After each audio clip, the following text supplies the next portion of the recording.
ایک مرتبہ حضرت اقدس رشید احمد گنگوہی رحمۃ اللہ علیہ نماز پڑھا رہے تھے۔ حضرت مولانا رشید احمد گنگوہی رحمۃ اللہ علیہ کو آپ لوگ جانتے ہوں گے، کچھ لوگ جانتے ہوں کچھ لوگ نہیں جانتے ہوں شاید۔ دارالعلوم دیوبند کے دو لوگ بانی ہیں اصل میں۔ نمبر ایک حضرت الامام مولانا قاسم نانوتوی رحمۃ اللہ علیہ، لہٰذا جو دارالعلوم دیوبند سے فارغ ہوتا ہے وہ قاسمی کہلاتا ہے۔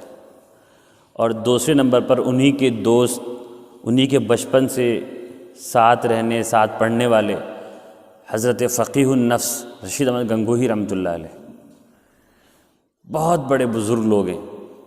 ظاہر ہے جنہوں نے دارالعلوم دیوبند کو بنایا آج سے 150 سال پہلے، آزادی کی جہاد میں انہوں نے حصہ لیا، آزادی کی جنگ میں۔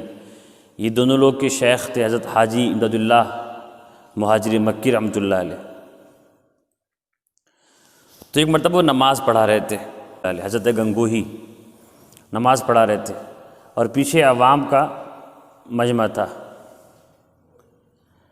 عوام تھی جو عربی نہیں سمجھتی تھی، نماز پڑھا رہے تھے اور قرات بھی کر رہے تھے۔ ظاہر جہری نماز تھی، یعنی تیز پڑھ، مغرب عشاء یا فجر کی نماز رہی ہوگی۔ تو قرآن پاک جب اللہ والے لوگ پڑھتے ہیں، بزرگ لوگ پڑھتے ہیں، تو اس کا ایک اثر ہوتا ہے۔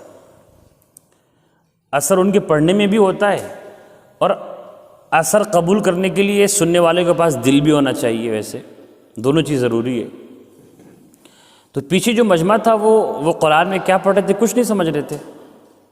عوام کا مجمع تھا، جسے یہاں پر بھی نماز ہوتی ہے، امام صاحب سورت کیا پڑھے، سورہ فاتحہ، اس کا مطلب لوگوں کو پتہ تو نہیں ہوتا، بس اپنے آپ ہی ذہن کو باقی رکھتے ہیں کہ اللہ کے سامنے کھڑے ہیں، کوئی کچھ سوچتا کوئی کچھ سوچتا ہوگا۔ لیکن لکھا ہے کہ جب جہنم کا تذکرہ آیا قرات میں، نماز کے اندر نماز پڑھا رہے تھے امام صاحب حضرت گنگوہی رحمۃ اللہ علیہ، تو جہنم کی جب آیتیں آئیں، جہنم کے بارے میں جن آیتوں میں تذکرہ ہے، تو حضرت عجیب کیفیت سے پڑھے، اور اس کیفیت کا اثر سارے مجمع پر ہوا جو لوگ نہیں سمجھ رہے تھے، اور سب لوگ رو رہے تھے، سب پہ گریہ طاری ہو گیا، کیفیت کا اثر۔ اور کچھ ہی آیات کے بعد جنت کا تذکرہ آیا۔